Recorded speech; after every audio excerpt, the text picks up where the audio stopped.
So the first step is to heat a tablespoon of olive oil up. So you're gonna dump that in there. And then if need to, you can always add extra olive oil to cover the pan. I do a little bit, just enough so that the sausage will cook through all the way. Okay, so first you gotta heat up the oil on like high, just enough to get it warm enough for your meat. And then once you think it's warm enough, you could test it by putting some water on your fingers and just kind of like spraying at it.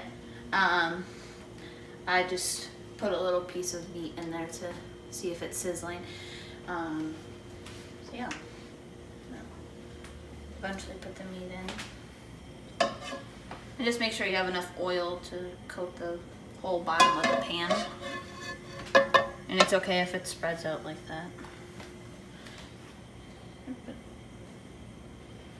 And you want to break it up a little bit into smaller pieces eventually and make sure it's cooked all the way through.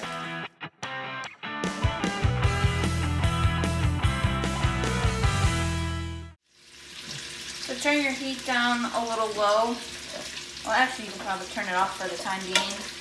And you're gonna drain all the grease. You want to bring your pot to the side like this with all the grease.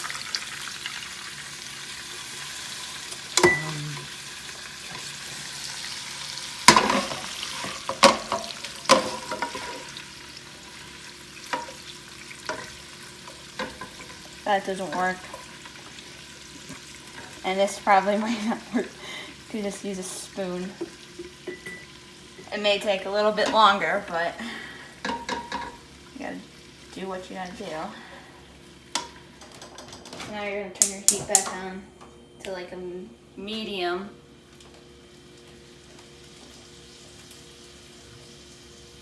And then you're gonna add your diced tomatoes with all of the juice that is in the can. Slowly pour it in because it's gonna splatter.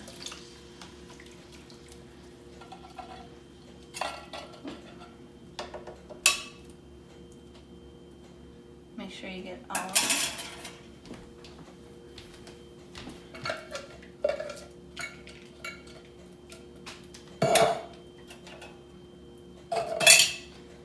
Along, you're gonna do your tomato sauce.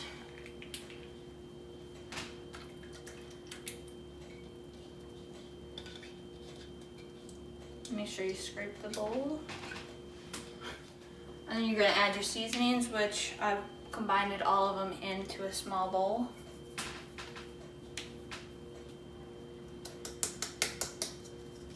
And then you're gonna stir this around a little bit. Just enough to get it all mixed together.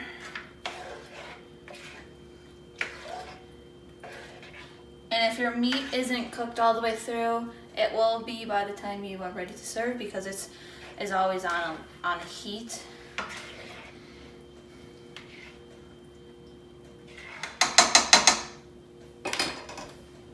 And then you're gonna add salt and pepper to taste. And you'll eventually add more if need be throughout the process.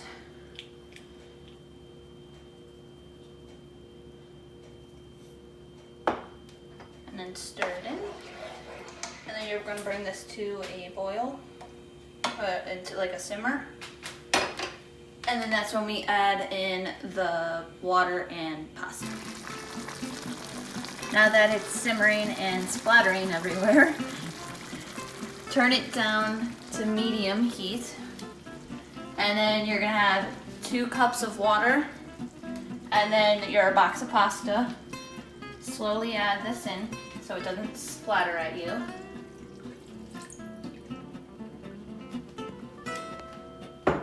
And then add your pasta. Mix it in. And then once you have it mixed all together, you're gonna let it simmer with the lid on top of it. bring it to a boil / simmer.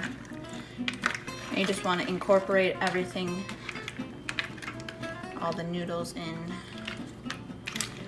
and so that they're covered. After you mix it all enough that everything is combined and like the noodles are covered, you're gonna turn the heat back up and you're gonna put the lid on, and you're just gonna let this sit for until whenever the noodles are al dente, which is when they are done, so they're not like hard or not cooked, they're soft and soft to the bite. And you just let this sit, and while you do that, you clean your dishes and you get your cheese and your parsley ready for the end of the making of the dish. So we have to measure out our cheeses. First is mozzarella. We're gonna do 1 cup.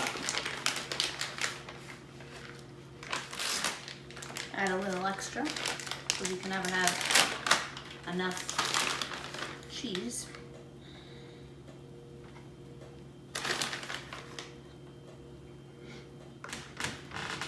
Need 1/4 cup of grated Parmesan.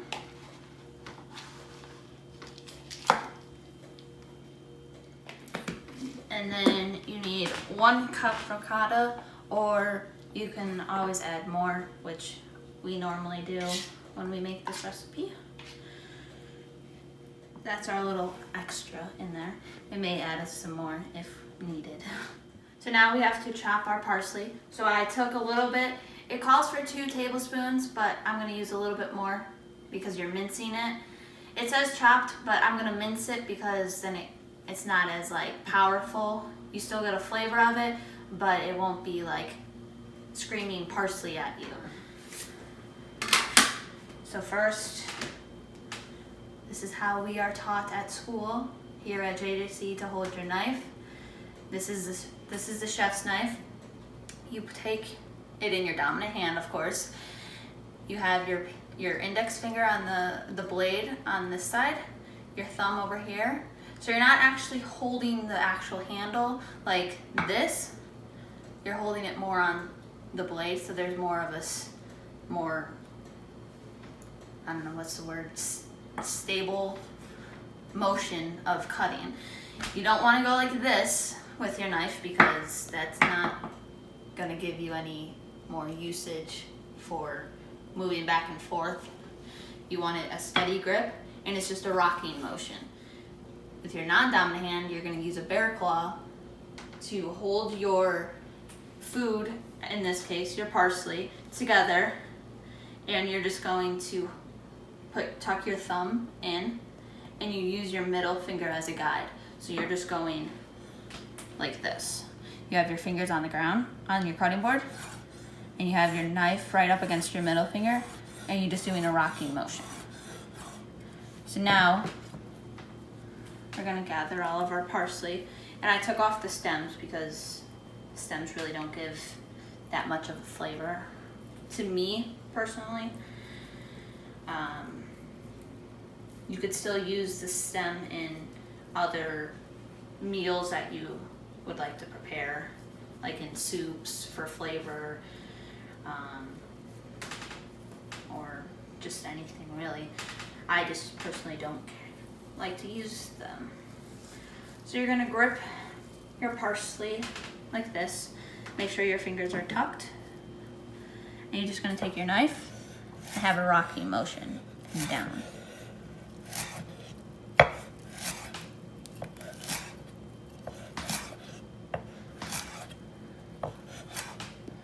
And then you're gonna bring it together. For mincing, you're gonna have your fingers like this on your blade, on the top of your knife, and just do a rocking motion back and forth. And you don't lift your knife up when cutting, just to bring everything back. And you don't have to go this fast. I'm just used to going fast due to being in class. And once you get used to it, you can look other places, like looking up at the camera and just cutting. And just make sure that they're evenly the same size. And just keep going back and forth to the size that you want. So like here, you can still see that there's some pieces that are bigger than like this. So you just carefully clean off your blade. And always remember not to go like this with your knife when you're holding it, because you could possibly cut your fingers. And it's not fun. I've never done it, but I can just imagine your fingers slip, your wrist moves, and there goes your fingers.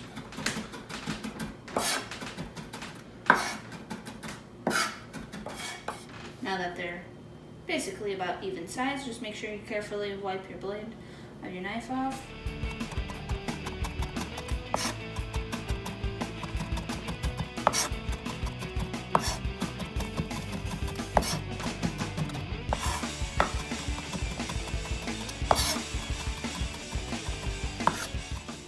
So now we have to check the noodles to make sure that they're done. I'm gonna put this lid over here.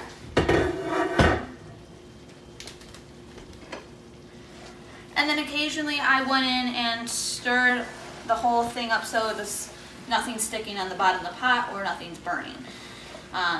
This normally takes about 13 to 15 minutes. Sometimes it could take longer. I think this was probably like at least 20 minutes that it took. So just take a noodle like you would do if you're making buttered noodles.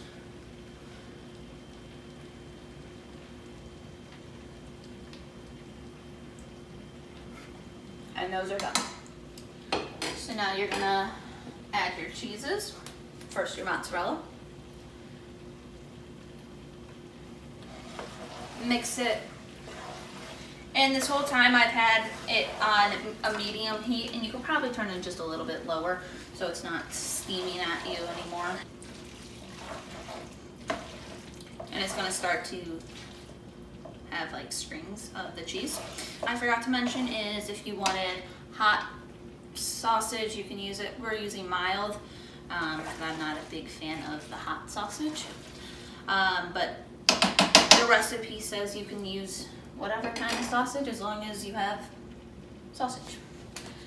You're gonna add your Parmesan and do the same thing as when you did for the mozzarella, or all in one spot. Just mix it in. And you can always add more Parmesan or mozzarella depending on how you want it and how cheesy you like your pasta. That's a giant clump of it.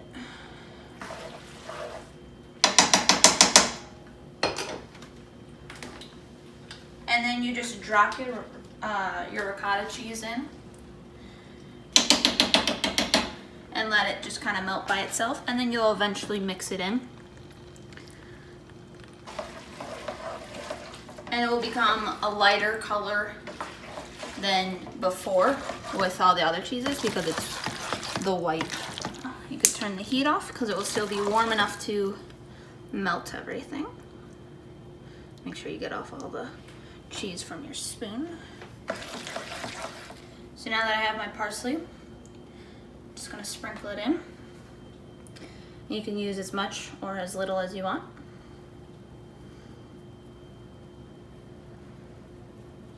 And then remember to stir it in. Stir it in, and then you're ready to eat.